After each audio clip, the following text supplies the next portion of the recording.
Hey everyone, Carter here. In today's video, I'm going to be showing you guys the new fish I got. Now, usually I prefer to get my fish from Aquarium Co-op instead of Petco, but this guy was really healthy and I just decided to pick him up. If you don't know, this is a golden dojo loach. I've been looking for one of these loaches for quite a while now because, you know, the 55-gallon tank has a lot more room, and because it'd be really cool to have one. So I also wanted to add something unique and sort of large that people would come in and think, like, what the heck is that? Because, you know, there's the goldfish, which a lot of people know what goldfish are, but a lot of people don't know what these are. I first saw this species when I was watching Aquarium Co-op's video with the 800-gallon where they added that huge dojo loach. I thought I was never going to be able to get one of these guys. If you are unfamiliar with these type of loaches, they can get up to about 8 inches long. So these guys are a community fish, which means that they can be kept with all sorts of other fish. I have seen my golden dojo loach bother Todd a few times, but nothing too harmful. These guys originate from Southeast Asia, and a lot of people call them the weather loach. They have this name because they're thought to sense barometric pressure. Sometimes when there's a storm outside, people have observed their loaches swimming and freaking out.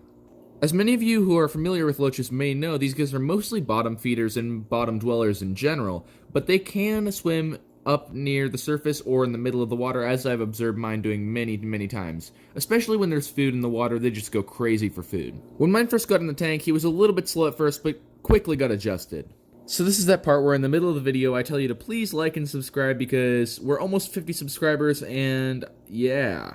Again, these guys are really hardy and can withstand a wide variety of temperatures, so they're good for many tanks. This is a clip from the first day that the dojo loach was in the aquarium. He is obviously feasting on an algae wafer. Todd also likes algae wafers, so he was kind of picking at it as well.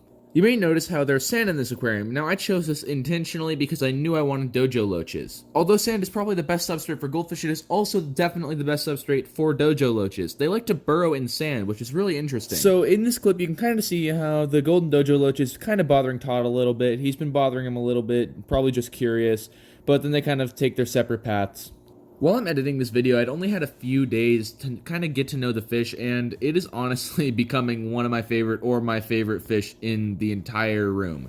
You may notice that the tank doesn't look as good as it did because some of the plants sadly died down. So as I was editing this video, I realized that we had the GoPro and we could take underwater clips, and this really made me excited because I really wanted to get some underwater clips of my fish tanks. Along with lots of other fish, these guys can eat frozen foods such as peas and zucchini. They also enjoy bloodworms and frozen brine shrimp and stuff like that.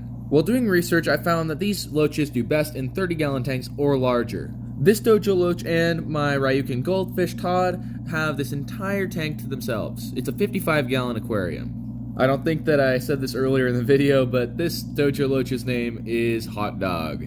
Honestly, I find it really entertaining to just watch the dojo loach kind of go around the bottom of the tank searching for food. They're pretty active, or at least mine is right now.